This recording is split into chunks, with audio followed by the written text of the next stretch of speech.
जो हमारे यहाँ बकरियों में चलने वाली पद्धति है क्रॉस पद्धति में, तो सबसे पहले आपको बकरियों में गर्भाधान के लिए बताया जा रहा है। तो सबसे पहले आपको बताया गया कृत्रिम गर्भाधान क्या होता है, उसके उपाय में बताया गया इससे पहले जो क्लास थी। इसके पहले आपको बताया गया प्राकृतिक गर्भाधान में क्या होता है, वो बताया गया। प्राकृतिक गर्भाधान में दो तरीके होते हैं, एक होता है आंतरिक प्रजनन, एक होता है बाह्य प्रजनन।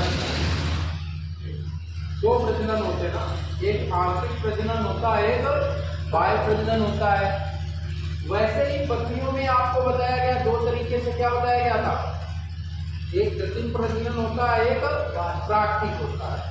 उसे एनएस बोलते हैं, नेचुरल सर्विस बोलते हैं, और कृत्रिम गर्भाधान को हम क्या बोलते हैं बताइए, आर्टिफिशियल सेमिनेशन, एआई बोलते हैं।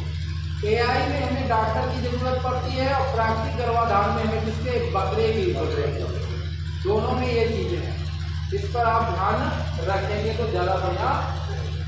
तो आंतरिक प्रजनन में आपको मैंने बताया कि दो टाइप से होता है, एक इनब्रीडिंग होता है, एक होता है लैक्टेशन। इसके बाद दो क्लास हो चुकी है। इसके बाद आपको बताएगा बाह्य प्रजनन।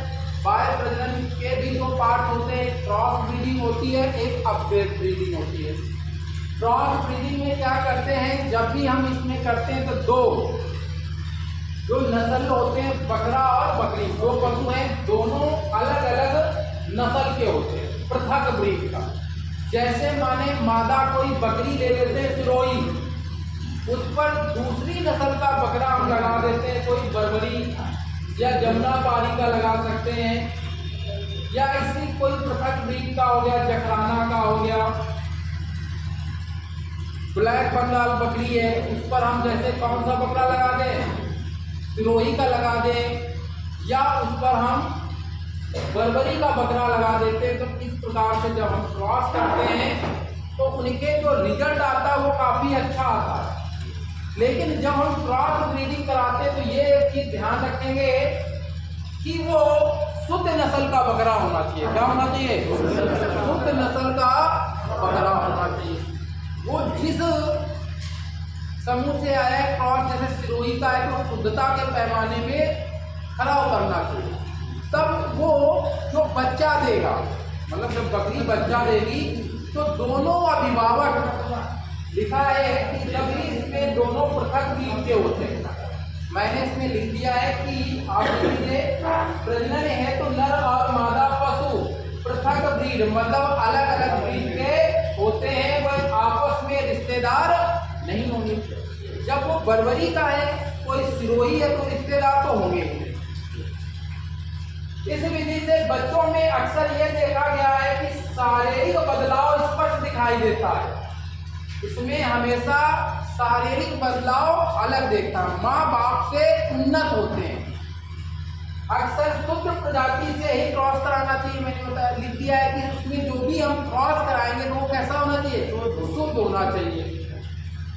पर बच्चों का प्रदर्शन दोनों अभिभावक मतलब की तुलना में अच्छा होता है।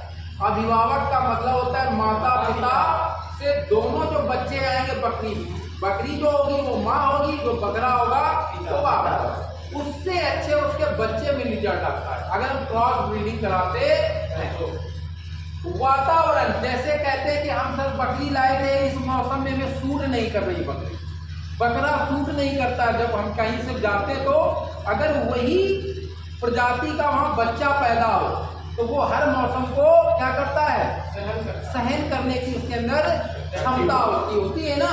बकरी लाओ या गाय लाओ, भैंस लाओ, तो वो अपने यहाँ के अच्छा उतना रिजल्ट नहीं देती, उतना अच्छा उत्पाद नहीं देती, लेकिन उसके बच्चे हमारे यहाँ उस मौसम में ढल जाते हैं, हाँ बढ़िया रहते हैं, वातावरण और परिस्थिति के अनुकूल अच्छा ढल जाते हैं बच्चे। ये जाति, नस्ल, वर्ण और वंश के मध्य कराया जाता है, जात, नस्ल और वर्ण के मध्य कराया जाता है। अब जात अलग होगी तो इसमें एक चीज ध्यान रखना होगा कि हमें एक सिस्टम से कराना होगा। मध्यम आकार की बकरी है तो उसमें मध्यम आकार का बकरा लगाया जाएगा तो ज्यादा अच्छा रहेगा।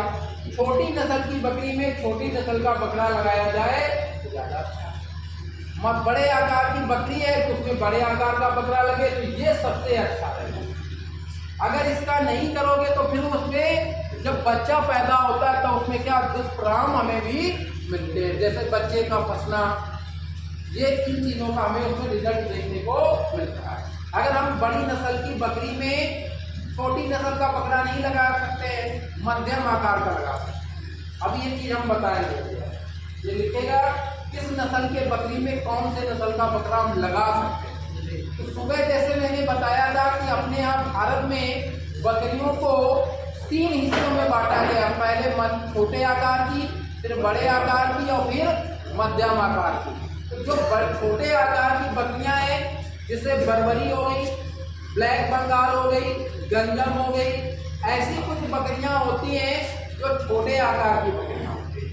इसके बाद दूसरे सिस्टम में होती मध्यम आकार की, सिरोही हो गया, सोजत हो गया, ये मध्यम आकार की, जखराना सिरोही हो गई, सोजत हो गई। इसके बाद बर्बरी भी कुछ आती है मध्यम आकार की, सूरती हो गई, कच्छी हो गई। ये इस प्रकार की जो बकरियां होती है वो मध्यम आकार की आती है। उस्मानाबादी हो गई, मेसाना हो गई, ये जो बकरियां मध्यम आकार की। अब कुछ बकरियां होती है बड़े आकार की, जैसे सबसे बड़ी बकरी हमारे यहाँ कौन सी है, जमुनापारी, जमुनापारी है। इसके बाद हमारे यहाँ तोतापरी है, बकरी है, गुजरी है बड़े आकार की, बीटल है और जखराना है बड़े आकार की बकरियों में। लेकिन सबसे बड़ी बकरी कौन सी होती है, सबसे लंबे कान, सबसे ज्यादा दूध, उसमें बड़ी अच्छी खूबसूरत बकरी होती है सफेद कलर की। तो ये इस प्रकार की, उसी प्रकार से वे प्रजनन भी कराते हैं।